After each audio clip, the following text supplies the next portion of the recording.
there's no more shame now being a young, white, straight man. There's no more shame. Yes.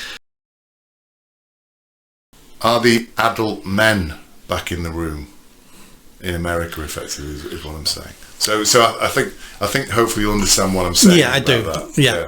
Hopefully there will be. We have to wait till January before he takes power. But all the signs are there. He's rejecting DEI, which he always has done, to be fair. He's talking about kicking people out of the military. Did you see there were some people from NASA the other day? I think it was all confidential. People in NASA going, please, President Trump, sort us out when you get in. We're sick of the DEI at NASA. Oh, really? Yeah. So they probably mean that's why we don't land anywhere now, our rockets, because it's DAI all organised and we just haven't got the technology. He's made some really good appointments, and he's a man's man, and hopefully that's what we need in leaders. We need masculinity in leaders. We don't need femininity. That's not to say we don't need women leaders. Thatcher was a fantastic leader.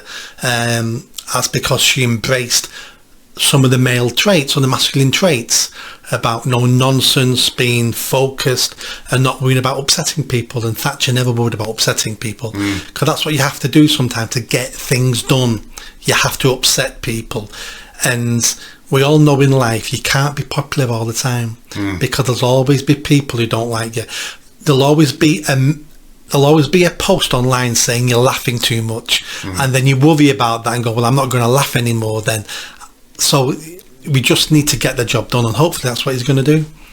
I think the reason I mentioned men, you're right, it's about, there's a definite masculine sense to what he's doing, but I don't know if you saw the clip of the UFC championships. UFC is actually no, it's fighting. That's a mixed martial arts. It's basically the fighting championship. I'm just trying to remember but it's no holds barred fighting basically.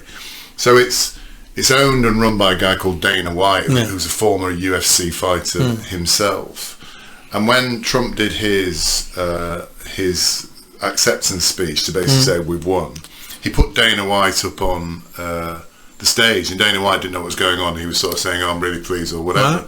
But there's there's a picture of the UFC championships, and the UFC is a very violent, men brawling, it's not boxing, it's bare knuckle fighting. Good, I enjoy it, and I don't know if you do, but there's a picture of Trump, RFK Jr., Dana White and Elon Musk standing in a row at the UFC, and I think that picture was taken deliberately. I think that assembly of those four men was done deliberately. Four white men. Four white, I hadn't even considered that. I think that was done deliberately, because I think that was a message to the people of America that the men are back, and men going to a very male arena, basically, something that's a very, very male sport. It's a fighting sport. The men are back and the men are in charge. That was my assessment. I don't know whether you think that would that have been done deliberately? I've no idea. I'd like to think it wasn't. I'd hate to think Trump now starts playing into these games of where he is and who he's with. But the fact is, with there's four white straight men, it does send the message out that those DEI days have gone. I'm hiring now on competency, on merit, and the message I would get from that if I was a young American is there's no more shame now being a young white straight man. There's no more shame.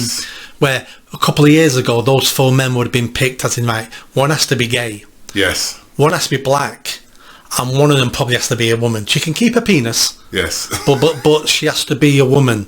But those days are gone.